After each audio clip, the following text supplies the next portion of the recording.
Hi everybody, welcome to the YouTube channel. Myself Ramakrishna, English faculty. So గత క్లాస్లో grammar translation method, direct method, grammar translation మెథడ్కి direct మెథడ్కి ఉన్నటువంటి ప్రిన్సిపల్స్ని, మెరిట్స్ని, డిమెరిట్స్ని కూడా మనం చర్చించుకోవడం జరిగింది. ఈరోజు ఈ క్లాస్లో బైలింగ్వల్ మెథడ్ అంటే ఇది డైరెక్ట్ మెథడ్ తర్వాత వచ్చిన తర్వాత ఉన్నటువంటి ఆడియో లింగ్వల్ మెథడ్ తర్వాత మనకి బైలింగ్వల్ మెథడ్ అనేటువంటిది వస్తుందండి. ఈ బైలింగ్వల్ మెథడ్ అనేటువంటి చాలా ఇంపార్టెంట్ మెథడ్గా మనం చెప్పుకోవచ్చు. అయితే before we going to talk about bilingual method, so మీ అందరికీ చిన్న సజెషన్ అండి. ఇది చాలామంది గ్రామర్ మీద పెట్టేటువంటి ఇంట్రెస్ట్ ఈ ఇంగ్లీష్ మెథడాలజీ మీద పెట్టలేకపోతున్నారు. దీనికి కారణం ఏంటంటే 24 మార్కులు అనేటువంటి 24 మార్క్స్ అనేటువంటి గ్రామర్ నుంచి వస్తున్నాయి. ఈ 6 మార్క్స్ని వాళ్ళు పెద్దగా పట్టించుకోవడం లేదండి. Less weightage is given to the 6 marks. So ఎవరైతే డిఎస్సి ఆస్పిరెంట్స్ ఉన్నారో వాళ్ళందరూ కూడా ఈ మెథడాలజీ అనేటువంటి చాలా పెద్ద టాపిక్, చాలా పెద్ద సిలబస్ ఉంది, చాలా ఎక్కువ సిలబస్ ఉంది, ప్రిపేర్ అవ్వడం కష్టం కనుక ఈ 6 మార్క్స్ని పెద్దగా పట్టించుకోవడం జరగడం లేదండి. బట్ ఈ మెథడాలజీ అనేటువంటిది మీరు కనుక ఫోకస్ పెట్టినట్లయితే ఇది చాలా ఈజీగా ఉంటుంది, మీకు ఈజీగా అర్థమవుతుంది. we try to teach the methodology in the easiest method. చాలా ఈజియెస్ట్ మెథడ్లో మెథడాలజీ టీచ్ చేయడానికి ప్రయత్నం చేస్తున్నాం. You try to focus on methodology to score equal marks in methodology also. మెథడాలజీలో కూడా ఎక్కువ మార్కులు సంపాదించడానికి ప్రయత్నం చేయండి. ఖచ్చితంగా మేమైతే మంచి నాలెడ్జ్ ఇవ్వడానికి మీ ముందుకు రావడం జరుగుతుంది. సో మీ సజెషన్స్ కానీ కామెంట్స్ కానీ ఉంటే కంపల్సరిగా you drop your suggestions and comments in the comment box. So we accept all the comments and compliments. Thank you very much. So let us talk about the topic of bilingual method. Bilingual method. So ikkada bi ante two andi. Bi ante two. Lingual, that is a language. Lingual in the sense of language. Bilingual ante rendu languages, two languages. అంటే ఈ bilingual method మనం combination of two లాంగ్వేజెస్గా చెప్పుకోవచ్చండి. Bilingual method is a combination of two languages. Bilingual method uses two languages, రెండు లాంగ్వేజ్ని bilingual మెథడ్లో ఉపయోగించడం జరుగుతుంది. అయితే మనకు తెలుసు ఏ మెథడ్ అయినా సరే పిల్లవాడికి ఏ విధంగా టార్గెట్ లాంగ్వేజ్ని టీచ్ చేయడానికి ఉపయోగపడుతుంది అనేటువంటి విషయాన్ని మనకు చెప్తూ ఉంటుందండి. ఏ మెథడ్ అయినా సరే, what ever the method it may be, whether it is a grammar translation method or a direct method or A bilingual method. Method ఏదైనా మీరు తీసుకోవచ్చు, but the ultimate aim of the method is to teach language to the students. అంటే targeted లాంగ్వేజ్ని పిల్లవాడికి teach చేయడం కోసం మాత్రమే method. అయితే ఇక్కడ ఈ మెథడ్లో, ఈ బైలింగ్వల్ మెథడ్లో టూ లాంగ్వేజెస్ అనేటువంటి వాడడం జరుగుతుందండి. So teacher uses two languages to teach the target language to the students. Okay నండి. And this method was proposed. అంటే ఈ బైలింగ్వల్ మెథడ్ అనేటువంటి ప్రపోజ్ చేయడం జరిగింది. ఎవరు ప్రపోజ్ చేశారు ఈ బైలింగ్వల్ మెథడ్ అంటే డాక్టర్ సిజే డాట్సన్. ఈ డాక్టర్ సిజే డాట్సన్ అనేటువంటి professor is from the Wales university. He proposed bilingual method in the year 1967. చాలా ఇంపార్టెంట్ బిట్ అండి ఇది. ఏ ఇయర్లో సిజే డాట్సన్ గారు బైలింగ్వల్ మెథడ్ని ప్రపోజ్ చేయడం జరిగింది? In which year the bilingual method was proposed by the C J Dodson? In the DSC ఈ క్వశ్చన్ అనేటువంటి ఇవ్వడం జరుగుతుందండి. That is 1967. 1967లో డాక్టర్ సిజే డాట్సన్ గారు, అంటే కార్ల్ డాట్సన్ గారు ఈ బైలింగ్వల్ మెథడ్ని ఇంట్రడ్యూస్ చేయడం జరిగింది. అది 1967లో. వెరీ వెరీ ఇంపార్టెంట్ బిట్ అండి. అయితే ఈ బైలింగ్వల్ మెథడ్లో ఉన్నటువంటి ఫీచర్స్ ఏంటి? What are the some important things in the bilingual method అంటే this method makes use of two language. Already ఇప్పుడే మనం చెప్పుకున్నామండి, రెండు లాంగ్వేజ్ని కూడా ఉపయోగించడం జరుగుతుంది ఈ టార్గెటెడ్ లాంగ్వేజ్ని టీచ్ చేయడం కోసం. ఏదైతే టార్గెట్ లాంగ్వేజ్ ఉందో, ఏదైతే ఇంగ్లీష్ లాంగ్వేజ్ ఉందో, ఈ ఇంగ్లీష్ లాంగ్వేజ్ని టీచ్ చేయడం కోసం, స్టూడెంట్స్కి నేర్పడం కోసం, స్టూడెంట్కి అర్థం చేసుకోవడం కోసం ఇక్కడ రెండు లాంగ్వేజెస్ అనేటువంటి ఉపయోగించడం జరుగుతుంది. That is one is mother tongue of the student and other one is targeted language. So అది అందు గురించి దీన్ని బైలింగ్వల్ మెథడ్గా మనం చెప్పుకోవచ్చండి. అయితే another point in the bilingual method is it is both grammar translation method and direct method. Very very important అండి ఇది. ఈ బైలింగ్వల్ మెథడ్ అనేటువంటిది combination of both grammar translation method and direct method. అంటే మీరు అర్థం చేసుకోవాలి, ఇక్కడ గ్రామర్ ట్రాన్స్లేషన్ మెథడ్లో ఉన్నటువంటి ఫీచర్స్ మరియు డైరెక్ట్ మెథడ్లో ఉన్నటువంటి ఫీచర్స్ అన్నీ కూడా ఈ బైలింగ్వల్ మెథడ్లో మనం చూడవచ్చు. ఎందుకంటే it is combination of both GTM grammar translation method and direct method. కాబట్టి ఆ రెండు మెథడ్స్లో ఉన్నటువంటి క్వాలిటీస్ అన్ని కూడా మనకి బైలింగ్వల్ మెథడ్లో చూడవచ్చు. అందుకు that is the second point is it is both grammar translation method, combination of both grammar translation method and direct method. So that is another point. And now coming to the another point, very important point. The point is the learner's mother tongue is utilized to learn targeted language. ఇక్కడ here in the sense the learner's mother tongue in the sense knowledge over the mother tongue. అంటే ఈ learners యొక్క knowledge ఏదైతే ఉందో mother tongue లో పిల్లల యొక్క mother tongue లో ఉన్నటువంటి నాలెడ్జ్ ను ఉపయోగించుకుని targeted language is nothing but English language. ఈ ఇంగ్లీష్ లాంగ్వేజ్ ని టీచ్ చేయడం జరుగుతుందండి. దేనిని ఉపయోగించి? స్టూడెంట్స్ యొక్క నాలెడ్జ్. ఏ నాలెడ్జ్ అంటే అది మదర్ టంగ్ మీద వాళ్ళకున్నటువంటి నాలెడ్జ్ ను ఉపయోగించి ఇక్కడ ఈ టార్గెటెడ్ లాంగ్వేజ్ అనేటువంటిది టీచ్ చేయడం జరుగుతుంది. That is another important thing we should keep in mind. And another point, మనం ఇంకొక పాయింట్ గురించి మనకు చర్చించుకున్నట్లయితే learners are encourage to speak in English only. Of course మనం మాట్లాడుకున్నామండి, బైలింగ్వల్ మెథడ్ అంటే కాంబినేషన్ ఆఫ్ 2 లాంగ్వేజెస్ అని, అలాగే combination of direct method and grammar translation method అని చెప్పుకున్నాం. అయితే ఇక్కడ students are encouraged, the learners are encouraged to learn to speak in English only. Of course 2 languages ఉన్నప్పటికీ కూడా they are using 2 languages, the teacher is using 2 languages to teach target language, but here the learners are encouraged to use to speak English only. వాళ్ళు teacher 2 లాంగ్వేజ్లు మాట్లాడినప్పటికీ కూడా 2 లాంగ్వేజ్లు ఉపయోగించినప్పటికీ కూడా పిల్లలు మాత్రం ఖచ్చితంగా ఇంగ్లీష్లోనే మాట్లాడాలనేటువంటి అంశం ఇక్కడ బైలింగ్వల్ మెథడ్లో మనం చెప్పుకోవడం జరుగుతుందండి. And the last point in the bilingual method is the unit of speech is sentence. అంటే మనం డైరెక్ట్ మెథడ్లో చెప్పుకున్నాం, అలాగే గ్రామర్ ట్రాన్స్లేషన్ మెథడ్లో చెప్పుకున్నామండి. గ్రామర్ ట్రాన్స్లేషన్ మెథడ్లో ద యూనిట్ ఆఫ్ స్పీచ్ అంటే ఏంటండి? A word is a unit of speech in the grammar translation method. మరి డైరెక్ట్ మెథడ్లో యూనిట్ ఆఫ్ స్పీచ్ ఏంటండి? The unit of speech in the direct method is a sentence. అంటే స్టూడెంట్స్కి teacher sentences రూపంలో మాత్రమే second లాంగ్వేజ్ని, దట్ మీన్స్ టార్గెటెడ్ లాంగ్వేజ్ని teach చేయడం జరుగుతుందండి. ఒక్క గ్రామర్ ట్రాన్స్లేషన్ మెథడ్లో తప్పించి ఆల్మోస్ట్ అన్ని మెథడ్లో కూడా యూనిట్ ఆఫ్ స్పీచ్ అనగానే మనకి సెంటెన్స్ గుర్తుకు రావాలి. ఆల్రెడీ ప్రీవియస్ క్లాస్లో ఇదే పాయింట్ మనం మాట్లాడుకోవడం జరిగిందండి. ఇక్కడ కూడా ఈ బైలింగ్వల్ మెథడ్లో టార్గెటెడ్ లాంగ్వేజ్ని యూనిట్ ఆఫ్ స్పీచ్గా మనం చెప్పవచ్చు, సెంటెన్స్లో టీచ్ చేయడం జరుగుతుంది. అందు గురించి in the bilingual method the unit of speech is sentences అండి. So these are the points. ఎందుకు ఈ విధంగా బైలింగ్వల్ మెథడ్ అనేటువంటి రావడం జరిగింది? ఈ బైలింగ్వల్ మెథడ్ని ఎవరు ప్రపోజ్ చేశారు? ఏ ఇయర్లో బైలింగ్వల్ మెథడ్ ప్రపోజ్ చేశారు? ఆ తర్వాత బైలింగ్వల్ మెథడ్లో ఉన్నటువంటి పాయింట్స్ ఏంటి? ఈ combination of grammar translation method గాను డైరెక్ట్ మెథడ్ గాను మన బైలింగ్వల్ మెథడ్ని చెప్పుకోవచ్చండి. అయితే ఈ నెక్స్ట్ బైలింగ్వల్ మెథడ్లో ఉన్నటువంటి ఫీచర్స్ని నేర్చుకుందాం. బైలింగ్వల్ మెథడ్లో ఉన్నటువంటి ప్రిన్సిపల్స్ ఏంటి, బైలింగ్వల్ మెథడ్లో ఉన్నటువంటి మెరిట్స్ ఏంటి, డిమెరిట్స్ ఏంటి అనేటువంటి విషయాన్ని మనం నేర్చుకుందామండి. Now let us talk the principles of bilingual method. Bilingual method లో ఉన్న ప్రిన్సిపల్స్ గురించి మాట్లాడుకుందామండి. అయితే there are about 8 principles in the direct bilingual method. That is the first principle కనుక మనం చూసుకున్నట్లయితే ఈ bilingual method లో mother tongue is not totally banned. That is the first. Bilingual మెథడ్లో మదర్ టంగ్ అనేటువంటిది ఉపయోగిస్తారు, కానీ it is not totally banned. అంటే మదర్ టంగ్ అనేటువంటి కంప్లీట్గా బ్యాన్ చేయడం లేదండి, వాడుతున్నారు. అంటే the mother tongue is uses, the mother tongue అనేటువంటి క్లాస్ రూమ్లో వాడతారు. ఎలా అంటే ఇన్ ఏ రిస్ట్రిక్టెడ్ మేనర్. అంటే టీచర్ అనేటువంటి వాడు మదర్ టంగ్ వాడతారు, దట్ ఈస్ రిస్ట్రిక్టెడ్ మేనర్లో వాడడం జరుగుతుంది. కాబట్టి ఇక్కడ మదర్ టంగ్ అనేటువంటి కంప్లీట్గా బ్యాన్ చేయడం జరుగుతుంలేదండి. మనం డైరెక్ట్ మెథడ్లో చూసుకున్నట్లయితే in direct method the mother tongue, the uses of mother tongue in the class is completely banned. Direct మెథడ్లో కంప్లీట్గా బ్యాన్ చేశారండి మదర్ టంగ్.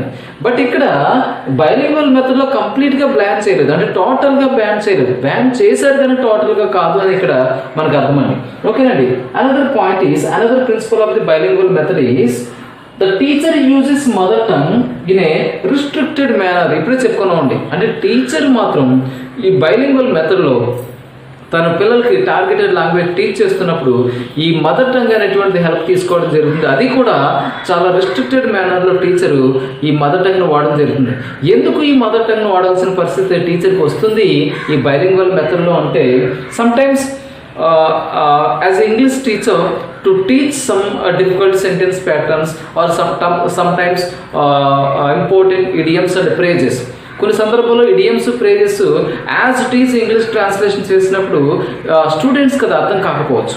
కాబట్టి అలాంటి ఇంగ్లీష్ ఫ్రేజెస్ కానీ ఇడియమ్స్ కానీ డిఫికల్ట్ సెంటెన్సెస్ ఉన్నప్పుడు మాత్రమే ఆ ఇంగ్లీష్ ఎవరైతే టీచ్ చేస్తారో ఆ టీచరు మదర్ టంగ్ అనేటువంటిది ఉపయోగించడం జరుగుతుంది. ఎందుకంటే to make the student understand certain phrases or to make the student understand certain idioms and difficult sentences. So that is the reason why the teacher uses mother tongue in the classroom in a restricted manner. అంటే అలాంటి difficult situations వచ్చినప్పుడు మాత్రమే ఆ teacher ఎవరైతే ఉన్నారో ఆయన mother tongue అనేటువంటి ఉపయోగించడం జరుగుతుంది. That is another point. Okay, ఇక్కడ when you go to the another point, the students are not allowed to use mother tongue in the classroom. Third point చూసినట్లయితే ఇక్కడ టీచర్ రిస్ట్రిక్టెడ్ వేలో మదర్ టంగ్ అనేటువంటి ఉపయోగించవచ్చు. సందర్భం కూడా మనం మాట్లాడుకున్నాం. ఎలాంటి సందర్భాలలో వాడతారంటే when the teacher come across any difficult idioms, phrases, sentences ఇలాంటివి వచ్చినప్పుడు టీచర్ మాత్రం రిస్ట్రిక్టెడ్ మేనర్లో మదర్ టంగ్ను ఉపయోగించడం జరుగుతుంది. But here in the case of students విషయానికి వచ్చినప్పుడు students are not allowed to use mother tongue. ఈ స్టూడెంట్స్ క్లాస్ రూమ్లో మదర్ టంగ్ను ఉపయోగించడానికి ఛాన్సెస్ లేవండి. They are not allowed to use mother tongue in the classroom. That is another point. And when go to the next point, next principle of bilingual method is grammar is taught with inductive method. Grammar is taught with inductive method. ఈ point మనం already grammar translation మెథడ్లో నేర్చుకున్నామండి, అలాగే direct మెథడ్లో కూడా నేర్చుకున్నాం. ఇక్కడ అసలు inductive method అంటే ఏంటి, డిడక్టివ్ మెథడ్ అంటే ఏంటి? ఈ గ్రామర్ ట్రాన్స్లేషన్ మెథడ్లో గ్రామర్ అనేటువంటి డిడక్టివ్ మెథడ్లో టీచ్ చేసినట్లయితే అదే గ్రామర్ని డైరెక్ట్ మెథడ్లో ఇండక్టివ్ మెథడ్లో టీచ్ చేయడం జరుగుతుందండి. అసలు డిడక్టివ్ మెథడ్ అంటే డైరెక్ట్గా రూల్స్ ఇచ్చిన తర్వాత గ్రామర్ ఎగ్జాంపుల్స్ నేర్చుకుంటే అది డిడక్టివ్ మెథడ్ అవుతుందండి. అది ఇండక్టివ్ మెథడ్లో ఇండైరెక్ట్గా ఎగ్జాంపుల్స్ అనేటువంటి ఇవ్వడం జరిగింది. అంటే స్టూడెంట్ ముందుగానే గ్రామర్ నేర్చేసుకుంటాడు, ఆ తర్వాత రూల్స్ అనేటువంటి ప్రొవైడ్ చేయబడుతున్నాయి. That is difference between the inductive method and deductive method. So మీరు కనుక చూసినట్లయితే ఒక గ్రామర్ ట్రాన్స్లేషన్ మెథడ్లో మాత్రమే డిడక్టివ్ మెథడ్లో గ్రామర్ టీచ్ చేయడం జరుగుతుంది. డైరెక్ట్ మెథడ్లోను అలాగే బైలింగ్వల్ మెథడ్లో కూడా ఈ గ్రామర్ అనేటువంటిది ఇండక్టివ్ మెథడ్లో మాత్రమే టీచ్ చేయబడుతుంది. ఈ పాయింట్ చాలా ఇంపార్టెంట్, మీ అందరూ ఖచ్చితంగా గుర్తుంచుకోవాల్సిన పాయింట్. గ్రామర్ ట్రాన్స్లేషన్ మెథడ్లో గ్రామర్ అనేటువంటిది ఏ మెథడ్ను ఉపయోగించి టీచ్ చేయడం జరుగుతుందంటే that is deductive method. Whereas when it comes to the both bilingual method and direct method, grammar of the English is taught with the help of inductive method, that is in the form of inductive method. గుర్తుంచుకోవాలి, point గుర్తుంచుకోవాలి. ఓకేనండి, that is fourth principle of bilingual method. And another principle of bilingual method is oral practice is given priority. So మనం direct మెథడ్లో చూసుకున్నప్పుడు కూడా thorough drilling is given అని చెప్పేసి అనుకున్నాం. వారల్గా ఎక్కువ practice, emphasis is given on వారల్ practice. ఇక్కడ కూడా వారల్ ప్రాక్టీస్ అనేటువంటి దానికి ఎక్కువ ప్రయారిటీ ఇవ్వడం జరుగుతుంది స్టూడెంట్స్కి. So that is another principle of bilingual method. And now intensive practice of patterns. This is very very important. Intensive practice of pattern. అసలు intensive practice of pattern అంటే ఏంటంటే, for suppose if you would like to get a more knowledge on English, knowledge మీద English మీద knowledge సంపాదించాలంటే, knowledge సంపాదించాలంటే student has to practice more sentences. అంటే drilling on sentences is given, అంటే ఎక్కువ sentence, ఎక్కువ డ్రిల్లింగ్ అనేటువంటిది, ఎక్కువ ఎంఫసిస్ అనేటువంటి సెంటెన్సెస్ నేర్చుకోవడం కోసం ఇక్కడ ఇవ్వడం జరుగుతుంది. That is intensive practice of patterns, that is especially sentence patterns. ఎక్కువ సెంటెన్స్ ప్యాటర్న్స్ నేర్చుకోవడం ద్వారా ఈ బైలింగ్వల్ మెథడ్ ఇంగ్లీష్ అనేటువంటిది పిల్లవాళ్ళకి టీచ్ చేయడం జరుగుతుంది. So that is another point. Okay, then now when we go to the another point, mother tongue is used at early stages. So అందు గురించి this bilingual method is both combination of grammar translation method and direct method అని మనం ముందే చెప్పుకున్నామండి. ఇంట్రడక్షన్లో మనం మాట్లాడుకోవడం జరిగింది. ఈ bilingual మెథడ్ని combination of grammar translation method, direct మెథడ్గా చెప్పుకోవడం జరిగింది. మనం చూసినట్లయితే ఈ ప్రిన్సిపల్స్లో some principles are related to the grammar translation method, whereas some other principles are related to the direct method. ఇక్కడ చూసినట్లయితే mother tongue is used at early stages, అంటే స్టూడెంట్స్కి టార్గెటెడ్ లాంగ్వేజ్ని టీచ్ చేస్తున్నటువంటి మొదటి రోజుల్లో ఎర్లీ స్టేజెస్లో little bit use of English, Telugu, little bit use of mother tongue అనేటువంటి స్టూడెంట్స్కి ఉపయోగించడం జరుగుతుందండి. అంటే పిల్లలు మాట్లాడుకోవడం జరుగుతుంది. అంటే ఇమీడియట్గా ఆల్ ఆఫ్ సడన్గా మనకి పిల్లలకి ఇంగ్లీష్ టీచ్ చేసినప్పుడు they feel some sort of burden. So in order to avoid some sort of burden, the students are allowed to use mother tongue in their early stages. అంటే వాళ్ళు English నేర్చుకున్నటువంటి starting డేస్లో మాత్రమే they allowed to use mother tongue in the classroom. So that is another point. And introduction of the reading and writing. So ఇక్కడ మనం చూసినట్లయితే the first priority is given to the sentence pattern in the bilingual method. ఈ bilingual మెథడ్లో స్టూడెంట్స్కి sentence pattern నేర్చుకోవడం అంటే చాలా చాలా ఇంపార్టెంట్. ఓరల్ డ్రిల్లింగ్తో పాటుగా ఈ సెంటెన్స్ ప్యాటర్న్స్ నేర్చుకోవడానికి కూడా ఎక్కువ ప్రయారిటీ ఇవ్వడం జరుగుతుంది. So after introducing sentence pattern, they introduced reading and writing skills. అంటే దేని తర్వాత బైలింగ్వల్ మెథడ్లో reading and writing skills introduce చేయడం జరుగుతుందంటే సెంటెన్స్ ప్యాటర్న్స్ తర్వాత after giving drilling on sentence pattern they introduced reading skill and writing skills. So these are the principles of bilingual method. ఈ bilingual మెథడ్లో ఉన్నటువంటి ఈ ప్రిన్సిపల్స్ మీరు కేర్ఫుల్గా అబ్జర్వ్ చేసినట్లయితే గ్రామర్ ట్రాన్స్లేషన్ మెథడ్లో ఉన్నటువంటి ప్రిన్సిపల్, అలాగే డైరెక్ట్ మెథడ్లో ఉన్నటువంటి ప్రిన్సిపల్స్ కూడా మనకి కొంచెం రిలేషన్ అనేటువంటిది మనకు కనిపిస్తుంది. అందు గురించి it is combination of both grammar translation method and direct మెథడ్గా చెప్పుకోవచ్చు. Now let us talk about advantages and disadvantages of. Now let us talk about advantages and disadvantages of bilingual method. So let us we shall talk about some advantages of bilingual method. So the first advantage of bilingual method is the use of mother tongue saves a lot of time and promotes quick understanding. So once again I repeat, the first advantage of bilingual method, the use of mother tongue saves a lot of time and promotes quick understanding. So this is the first advantage of bilingual method. So here, as we already came to know that in bilingual method both the languages were taught to the students, so that in this method teacher uses mother tongue when the situation demands, when there is a need. So when a teacher come across any difficult phrase or word or a sentence or any idiom, so when the idiom is explained using English, so a student won't understand what the teacher is trying to explain to them. So at the time teacher uses Telugu language or mother tongue to convey the exact meaning of the particular idiom or the particular place or a sentence to the students. So easily the student can understand. Am I correct or not? So generally మనం English teach చేస్తున్నప్పుడు when you come across any difficult word, so ఆ difficult వర్డ్ని మనం English to English translate చేసి చెప్పడం చాలా difficulty అవుతుంది. So students won't understand what our intention is. But అలాంటి word మనం తెలుగులో కనుక ఎక్స్ప్లెయిన్ చేసినట్లయితే ఆ స్టూడెంట్ చాలా ఈజీగా అర్థం చేసుకోవడం జరుగుతుంది, మనకి కూడా బర్డెన్ తగ్గుతుందండి. సో అది వెరీ వెరీ ఇంపార్టెంట్ పాయింట్గా మనం చెప్పుకోవచ్చు.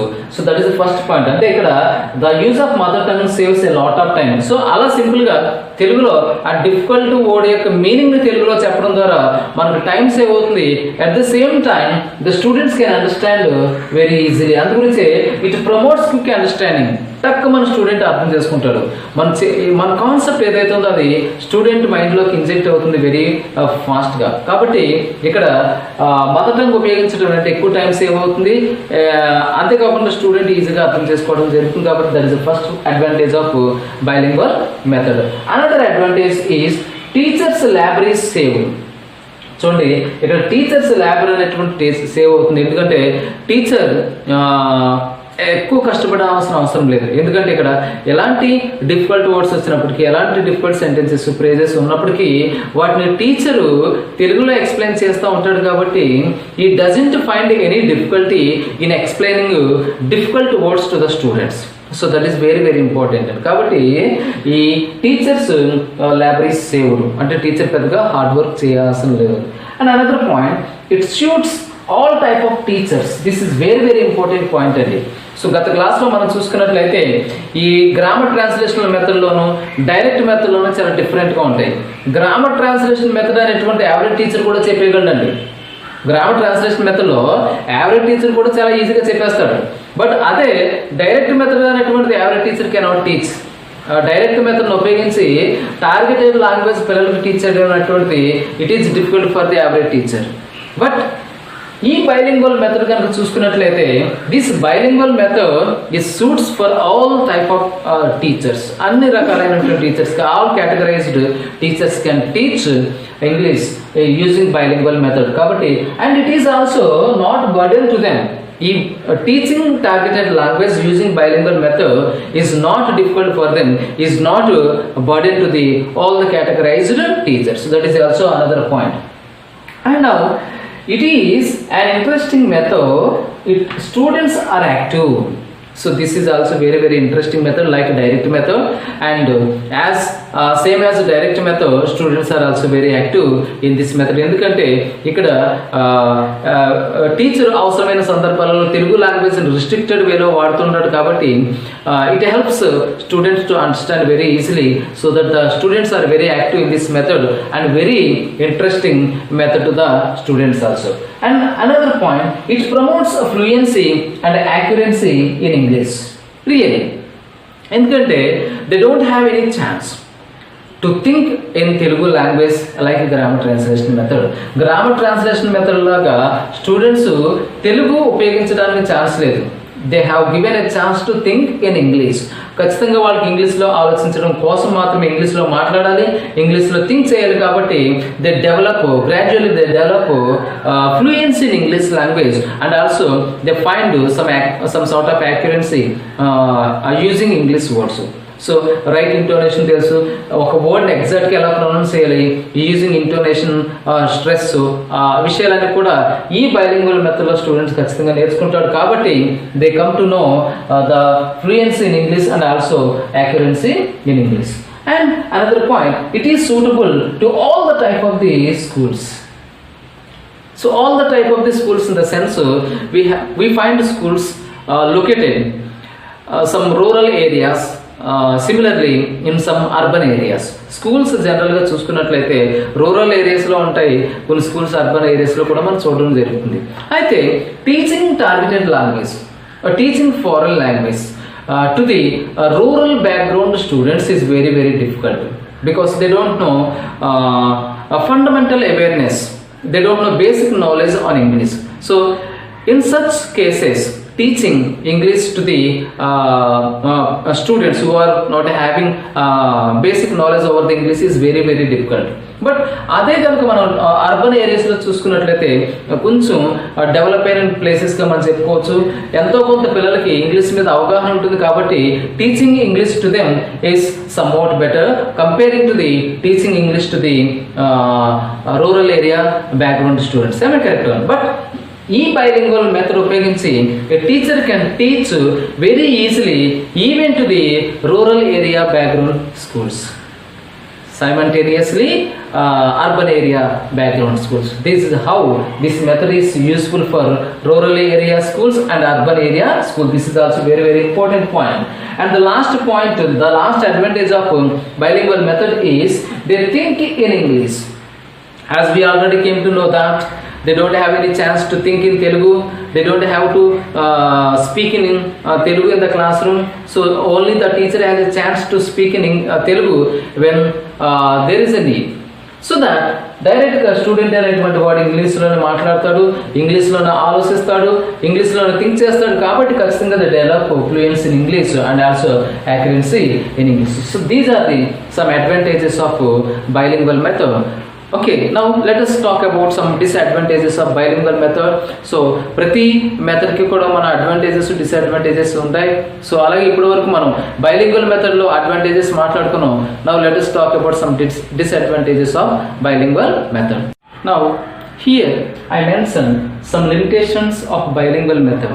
So limitations in the sense disadvantages of bilingual method. The first disadvantage of bilingual method is in the hands of untrained and unimaginative teacher, this method can become a grammar translation method, GTM. So there is a possibility, there is a chance. So for this bilingual method to convert into to deviate into the grammar translation method, because the teacher is, if the teacher is not trained, if the teacher is not having thorough knowledge or excellent knowledge over the English, or if the teacher is unimaginative, there is a possibility for this bilingual method changing into the grammar translation method. ఎందుకంటే ఈ మెథడ్లో ఖచ్చితంగా teacher restricted వేలో ఈ Telugu language అనేది ఉపయోగించడం జరుగుతుంది. But ఆ టీచర్ కనుక ట్రైన్డ్ అయి ఉండకపోతే, ఆ టీచర్ ఇమాజినేటివ్ పవర్ లేకపోతే ఖచ్చితంగా ఈ బైలింగ్వల్ మెథడ్ గ్రామర్ ట్రాన్స్లేషన్ మెథడ్గా చేంజ్ అవ్వడానికి అవకాశాలు ఎక్కువ ఉన్నాయని చెప్పుకోవచ్చు. That is the first disadvantage or limitation of bilingual method.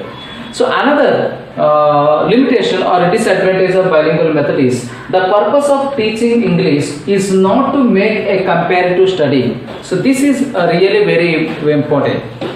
Actually, the ultimate aim of using bilingual method to teach targeted language is not contrasting the difference between the two languages, or the bringing contrast between the Telugu and mother tongue. Sometimes it may lead to the confusion. The student may confuse while bringing a contrast between the two languages. But in this bilingual method, teacher ఖచ్చితంగా ఎక్కడైతే ఉపయోగం అవుతుందో, ఎక్కడైతే అవసరం అని అనుకుంటాడో ఆ సందర్భంలో మాత్రమే ఇక్కడ తెలుగు లాంగ్వేజ్ ఉపయోగించడం జరుగుతుంది. సో అదే ఇక్కడ మైనస్గా మనం చెప్పుకోవచ్చండి. ఎందుకంటే అలాంటి టైంలో ఆ కాంట్రాస్ట్, రెండు లాంగ్వేజ్ యొక్క కాంట్రాస్ట్ తీసుకురావడం అనేటువంటిది it may leads to the confusion. The students may get some sort of confusion of two languages. Right, so that is also another important limitation of bilingual method. So next, learning meanings by translation will prevent direct talking in English. This point is really very important point. So here in this bilingual method, a student has to learn meanings by translating. So as I already mentioned you, ఇంతకు ముందే చెప్పానండి, ఐడియమ్స్ కానివ్వండి, phrases కానివ్వండి, important isolated vocabulary కానివ్వండి, teach చేస్తున్నప్పుడు తెలుగులో translate teach చేయడం జరుగుతుంది. ఇలా తెలుగులో ట్రాన్స్లేషన్ చేసినప్పుడు ఆ టీచర్కి చాలా హార్డ్ వర్క్ అనేటువంటి తగ్గుతుందని మనం అడ్వాంటేజెస్లో మాట్లాడుకున్నాం. సో అదే ఇక్కడ డిసడ్వాంటేజెస్గా మనం చెప్పుకోవచ్చండి. ఎప్పుడైతే టీచర్ తెలుగు ఉపయోగిస్తున్నారో, ఎప్పుడైతే టీచరు డిఫికల్ట్ వర్డ్ యొక్క మీనింగ్ని తెలుగులో ట్రాన్స్లేట్ చెప్తున్నాడో, ఇక్కడ ఏమవుతుందంటే ఖచ్చితంగా this thing will prevent thinking or talking in directly. So ఆ విధంగా స్టూడెంట్ డైరెక్ట్గా ఇంగ్లీష్లో మాట్లాడడం అనేటువంటిది ప్రివెంట్ చేయబడుతుంది ఎప్పుడైతే టీచరు మీనింగ్స్ని తెలుగులో ఎక్స్ప్లెయిన్ చేస్తున్నాడో. So that is actually here hence the purpose or the learning of English can be deviated. Actually, the ultimate aim of this bilingual method is to bring the relation between the sentence and expression. So అల్టిమేట్గా ఈ sentence and expression ఏదైతే ఉందో are experience and expression ఏదైతే ఉందో ఖచ్చితంగా అది deviate అవుతుంది when the students are learning a vocabulary, when the students are learning their meanings by translating truly into the Telugu language. That is another disadvantages of bilingual method. And the last disadvantage of bilingual method is the use of mother tongue can spoils the continuity and fluency of language. So this is also one of the limitations of bilingual method. The use of mother tongue can spoils the continuity. ఇక్కడ ఖచ్చితంగా ఎప్పుడైతే teacher ఈ mother tongue అనేటువంటి ఉపయోగించడం జరుగుతుందో class రూమ్లో ఇక్కడ English యొక్క కంటిన్యూటీ అనేటువంటిది లేదా ఇంగ్లీష్లో ఉన్నటువంటి ఫ్లూయెన్సీ అనేటువంటి ఖచ్చితంగా పిల్లలు మిస్ అవుతారని చెప్పుకోవచ్చు. సో దీన్ని లాస్ట్ పాయింట్గా మనం చెప్పుకోవచ్చు అండి. And another point is the atmosphere of English will be deviated. So English class యొక్క అట్మాస్ఫియర్ అనేటువంటి ఖచ్చితంగా డీవియేట్ అవుతుంది. ఎందుకు? When the teacher uses Telugu language in the English class. అసలు ఇంగ్లీష్ క్లాస్లో తెలుగు లాంగ్వేజ్ అనేటువంటి ఉపయోగించినప్పుడు ఖచ్చితంగా అక్కడ ట్రాన్స్లేషన్ జరుగుతుంది కాబట్టి అక్కడ ఖచ్చితంగా another language plays an important role కాబట్టి ఖచ్చితంగా అక్కడ ఏమవుతుందంటే ఇంగ్లీష్ లాంగ్వేజ్ యొక్క అట్మాస్ఫియర్ అనేటువంటి దెబ్బతింటుంది. అదేవిధంగా పిల్లలు ఇంగ్లీష్లో మాట్లాడడం, పిల్లలు ఇంగ్లీష్లో ఆలోచించడం అనేది కూడా దెబ్బవుతుంది. దానివల్ల ఇంగ్లీష్ యొక్క అట్మాస్ఫియర్ తగ్గుతుంది కాబట్టి దీని another disadvantages of using bilingual మెథడ్గా మనం చెప్పుకోవచ్చండి. So these are the principles or the advantages, limitations or disadvantages of bilingual method. I hope you all understand well. So if you like this video, మీకు కనుక ఈ video నచ్చినట్లయితే ఖచ్చితంగా subscribe చేయండి, like చేయండి, మీ ఫ్రెండ్స్కి షేర్ చేయండి. కామెంట్స్ని మీ విలువైన కామెంట్స్ కానీ సలహాలు కానీ మా డ్రాప్ బాక్స్లో మీరు పంపించినట్లయితే ఖచ్చితంగా మేము వాటికి రెస్పాండ్ అవ్వడం జరుగుతుంది. Thank you one and all.